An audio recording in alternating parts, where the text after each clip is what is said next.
He lurks in the background of old photographs, a tall, gaunt figure with unnatural limbs and a blank white face. His presence is unsettling, a void in the world that seems to suck the joy out of everything around him. He is Slender Man, a creature born on the internet, but whose reach extends far beyond the digital world. He is a modern myth, a digital demon that has captured the imagination of millions. His story is a testament to the power of the internet to spread fear and fascination in equal measure. The Slender Man is often depicted in a black suit, blending seamlessly into the shadows. His long, slender arms are often seen reaching out, as if trying to grasp something just out of reach. Some say he has tentacles sprouting from his back, writhing appendages that can stretch out to incredible lengths. But it is his face, or rather the lack thereof, that is truly unsettling. A smooth, white expanse devoid of features. It is a chilling reminder of our own mortality, a blank slate upon which we can project our deepest fears. The Slender Man is more than just a scary story. He is a cultural phenomenon, a digital legend that has spawned countless works of art, literature and film. He is a testament to the power of collective storytelling, a creature that exists solely because we want him to. He is a reminder that the things that scare us the most are often the things we cannot explain, the things that lurk just beyond the edge of our understanding. The Slender Man's story begins not in the dark corners of ancient forests, but in the digital depths of the internet.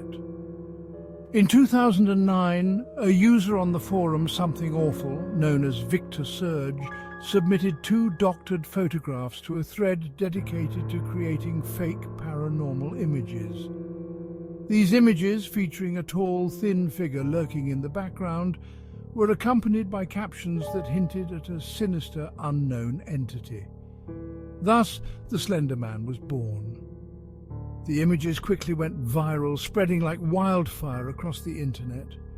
People were drawn to the eerie figure and the unsettling stories that accompanied the images.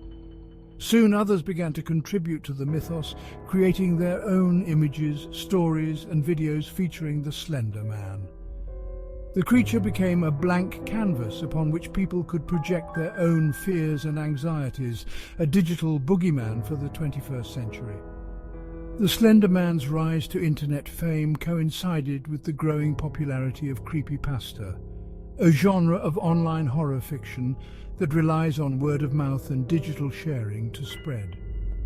Creepypastas are often written in a found footage style, presented as real-life encounters with the supernatural or unexplained.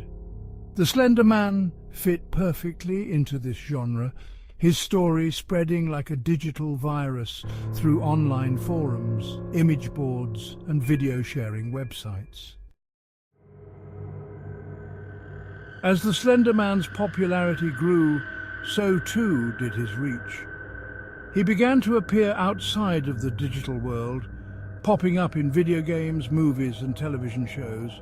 In 2012, a popular YouTube series called Marble Hornets further cemented the Slender Man's place in pop culture. The series, which followed a group of filmmakers terrorized by a mysterious entity, was a viral hit, garnering millions of views and inspiring countless imitators. However, the Slender Man's story took a dark turn in 2014 when 2 12-year-old girls in Wisconsin lured a classmate into the woods and stabbed her 19 times. The girls later claimed they were trying to appease the Slender Man, believing that he would harm them or their families if they did not carry out his bidding. The incident sent shockwaves through the nation and sparked a debate about the influence of internet culture on young people. The Slender Man stabbing case was a tragic reminder that the line between fantasy and reality can sometimes become blurred. It highlighted the dark side of internet fame, showing how easily a fictional character can become a catalyst for real-world violence. The incident also raised questions about the nature of belief itself and the power of the human mind to convince itself of things that are not real. Why are we so drawn to stories about the unknown, to creatures that lurk in the shadows and things that go bump in the night? Perhaps it is because these stories allow us to confront our fears in a safe and controlled environment. Horror movies, creepypastas and urban legends give us a taste of fear without putting us in actual danger. They allow us to experience the thrill of the unknown without having to face the real-life consequences. Or maybe, just maybe, it is the mystery itself that draws us in. The Slender Man, with his blank face and enigmatic motives, represents the unknown in its purest form. He is a void, a blank slate upon which we can project our deepest fears and anxieties. We are fascinated by him because we cannot understand him, because he represents the things that go bump in the night, the things that we cannot explain. There's also a certain thrill that comes from believing in something bigger than ourselves, even if that something is terrifying. The Slender Man, like other mythical creatures and urban legends, offers a sense of wonder and excitement in a world that can often feel mundane and predictable. He reminds us that there are still mysteries in the world, things that we cannot explain or control. Fear is a powerful emotion. It can paralyze us with terror or motivate us to action. It can be a source of great anxiety or a source of strange enjoyment. When it comes to horror, we often seek out experiences that will scare us.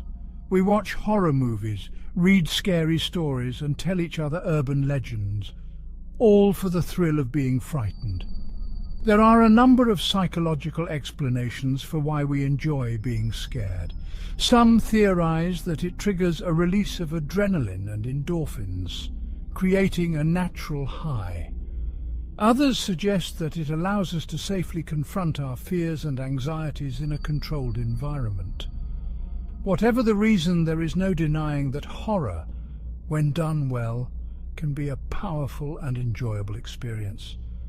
The Slender Man, with his eerie appearance and unsettling stories, taps into our primal fears of the unknown, the dark, and the things that lurk just beyond our perception.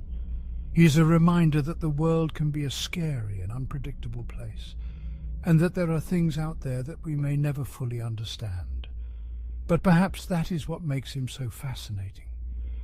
He is a reflection of our own fears and anxieties, a reminder that the things that scare us the most are often the things we cannot explain.